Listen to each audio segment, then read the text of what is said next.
Welcome to my native plant seed haul. These are the seeds that I've bought.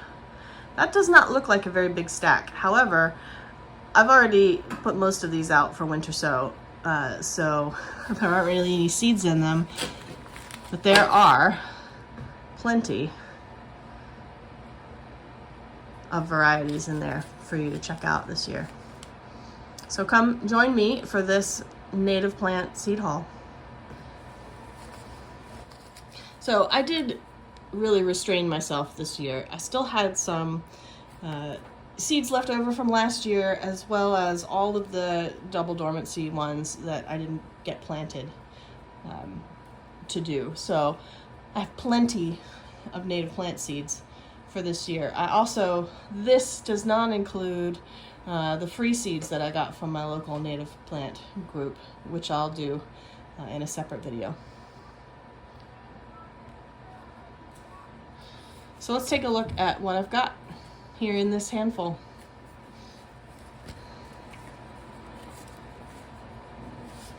So I bought some native seeds from Strictly Medicinal Seeds.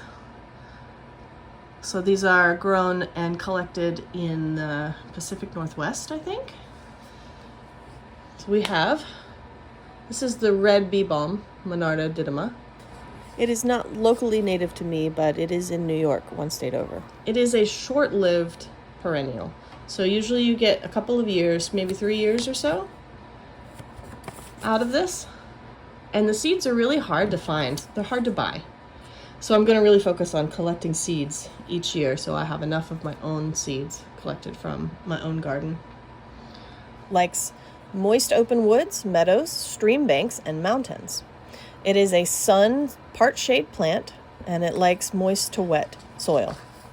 It grows to about 2 to 4 feet on a stem. Its flowers are red, and it blooms midsummer to fall. Hummingbirds especially love this plant, and it makes a really nice tea. I also got this Baptisia australis, which is the wild blue indigo. This is also not locally native to me, but it is a little bit further down the East Coast in the Mid-Atlantic. If you've watched previous videos, you may know that I'm trying to grow a Baptisia hedge. So that's coming along slowly. So I did buy some more seeds so I can continue to sort of add plants to that. Baptisia australis. Its natural habitat is woodland edges, glades, prairies. It likes sun and part sun, moist and well-draining soil. Gets to be about 3 to 5 feet tall. It grows into a mounding shape and has very pretty bluish purpley flowers. And it blooms spring and early summer. It does take a while to establish when growing from seed. The rest of these are from Prairie Moon Nursery, which I bought from last year as well. Almost all of these are locally native to where I live. Some of them are regional. They're all from the United States. Most of them in the Northeast, if not actually where I live in Massachusetts. I do have one packet that's in the refrigerator. So let me go get that and we'll do that one first and I'll put it back in the fridge. So this is the one that needs to be refrigerated, so I will show it to you and then go put it back. We have the American cranberry bush, Viburnum trilobum. Viburnum trilobum. Viburnum trilobum, or American cranberry bush. This is not a cranberry. It is a viburnum. The flowers look like viburnum flowers. The berries look like cranberries, and they are edible, but they're not cranberries. It likes cool woods, thickets, rocky shores, and slopes. It's a full sun, part shade plant, and likes medium to moist to wet soil. It's a shrub, and it grows up to 16 feet tall, usually more around 12 feet. Its blooms are white in the spring and summer, and in the fall it has beautiful red leaves and berries. I'm gonna go put it back in the refrigerator. This has a complicated dormancy, so I haven't started stratifying it yet. I have one other that has a complicated dormancy. Maybe I'll do that one next. This one also complicated dormancy. I'm gonna put this back in the fridge.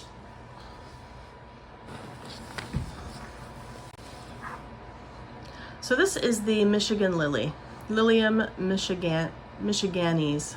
It is not native to my specific location, but they are beautiful.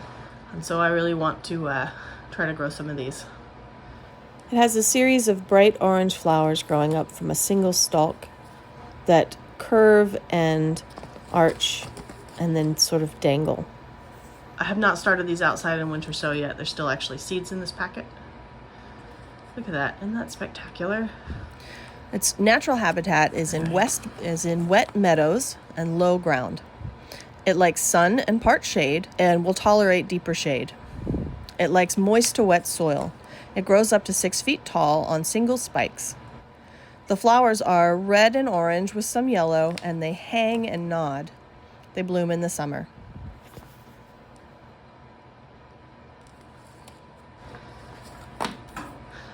I bought some more prairie lily seeds. I had a couple germinate last year. We'll see if they survive the winter. I'll have them come again. These also have bright orange lily flowers, but as you can see, they don't hang downwards. They reach upwards towards the sky. Its natural habitat is the deciduous forest openings and prairies, so meadows and prairies. It likes sun and part shade and medium to dry soil that is humus rich. It has a red-orange flower and blooms in the spring and summer. It gets to be about 1 to 2 foot tall on pretty flower stalks.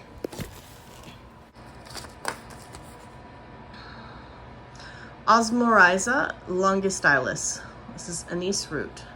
Osmorrhiza longistylis. It is the sister plant to sweet cicely, which I also have in my garden, which is Osmorrhiza claytonii. It likes rich alluvial woods and wooded slopes. It takes part shade or deeper shade, moist, medium moisture soil. Its white blooms occur in the spring on 1 to 3 foot tall stems. And its leaves and root smell like anise. It has been used as a substitute for licorice. Sweet everlasting. This is a similar looking plant to pearly everlasting, which I also got. All right, y'all help me out with this name here. Pseudodognaphylium. Pseudodognaphylium. Pseudodognaphylium. Obtusifolium. Obtusifolium. Pseudonaphyllum obtusifolium. Its natural habitat is in dry clearings, woodland edges, and fields. It likes full sun and will take some shade, medium to dry soil. Its white blooms occur in the late summer or fall. It grows up to 3 feet tall. It is an annual or a biannual, and if you crush the leaves, they smell like maple syrup.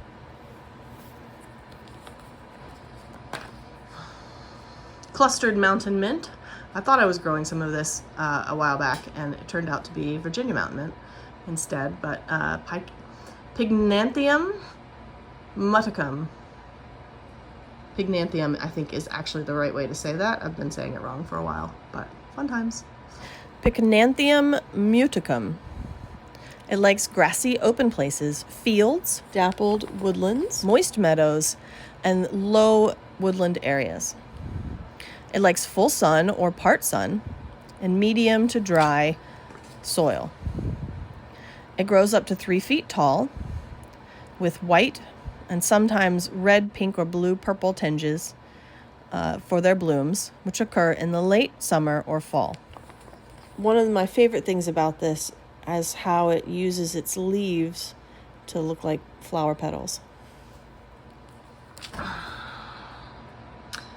Zigzag goldenrod, Solidago flexicalis. I've seen this one. It's really pretty. It doesn't look like your average goldenrod. I don't have any growing currently, but I want some. Solidago flexicalis. Its natural habitat is stream banks, rich woods, and slopes. It likes part shade and shade, and moist to dry soil. It grows on 2 to 4 foot stalks. The blooms are yellow and occur in the late summer and fall. It might be aggressive. We'll find out.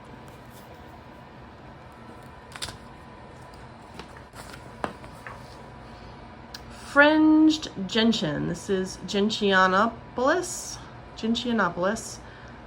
crenata. Gentianopolis crenata. It likes moist woods, meadows, stream banks. It likes sun or part shade and moist to wet soil. It grows to 2 feet tall on stems with blue flowers that bloom in the fall. It is an annual, sometimes occurring as a biannual. Okay. I had no success with this last year, so I'm going to try again. Hold on. Okay. Virginia waterleaf. This is Hydrophyllum virginianum. I would really love to have some of these in my shade garden. Hydrophyllum virginianum. It likes rich upland woods, shady floodplains, and moist clearings. Part shade to shade, moist to medium soil. Grows up to 2 feet tall and has purple-white flowers in the spring.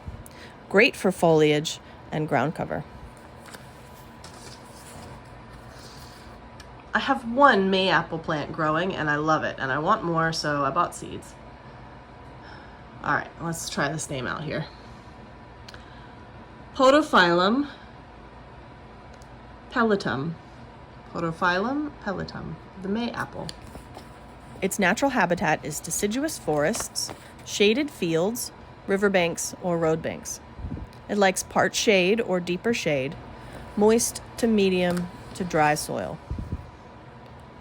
It grows about a foot tall on a single stalk with 2 big leaves. The flower is white and blooms below the leaf canopy in the early spring. It's a wonderful ground cover and can form a colony. To round out the end of my seeds here, I got a bunch of different kinds of violets. Okay, I already have lots of blue violets. But I have been very bad at collecting seeds from them, so I bought some seeds.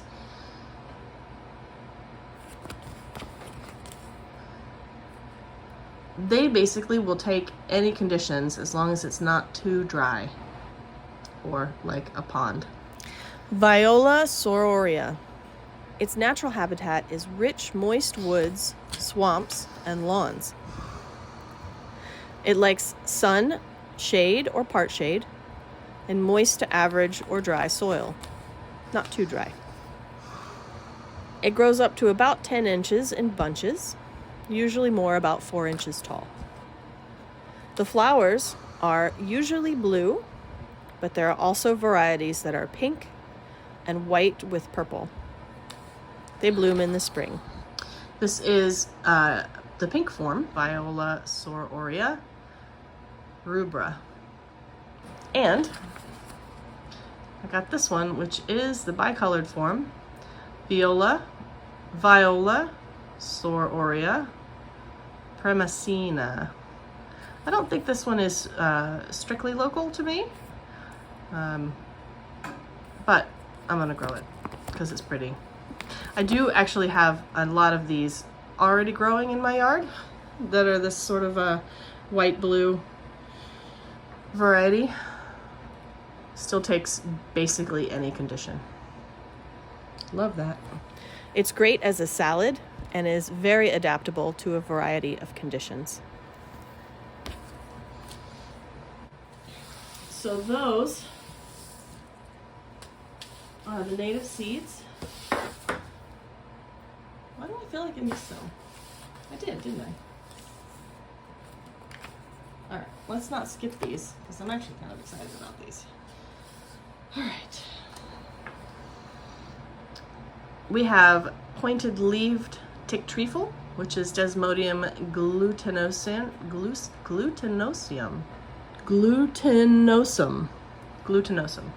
So this should be a very pretty little pink spray of flowers in the shade. You can see it likes shade and it likes things skewing a little bit more towards the dry. So that'll be good. I have a good spot for that. In nature, it's found in woods, including darker parts of forests, woodland edges and pathways, and upland woodlands where the soil is poor and rocky, as well as thickets. It likes sun, part shade or shade, medium to medium dry soil. It grows on 2-foot stalks with a pink or purple flower in the summer. It stands out in the shade. More Pearly Everlasting. I grew some of this last year. We'll see how it does when it comes back this year, but I'm going to grow some more. Anaphalis margaritaceae. It likes dry prairies, open woods, and roadsides. It's full sun and part shade with dry soil. It grows on 1 to 3 foot stems with distinctive flowers that are white and yellow and bloom in the summer and fall. It has silvery looking foliage and stems. It's a very soft looking plant, and it dries well, being used in flower arrangements. And last but not least, Robin's plantain, or let's try it here. Erigeron pulchellus. Erigeron pulchellus. Honestly, I've actually seen people in the UK growing these. Which they're not native there, and they are native here. I don't know if they're strictly locally native to me, but I don't remember. We're gonna try them out. It is a full sun, part shade, dry loving plant, and I do have good spots for that. It likes open woods, roadsides, stream banks, and fields. It likes sun and part shade and medium to dry soil. Erigeron pulchellus makes a great ground cover. It has a nice basal rosette, which sends up a flower spike, mostly white, but tinged with pink, purple, and yellow. Early in the spring, just after the daffodils are falling back. It spreads slowly by stolons, so it'll make a nice patch. It is colony forming. All right, that is my native seed plant haul for this year. So I restrained myself. I did not buy nearly as many as I did last year, but I also had a lot left over from last year, so there's going to be plenty of native plants growing in my yard this year. You will have tons of little native plant seedling videos to watch come spring and summer, so look forward to that. Anyway, happy growing!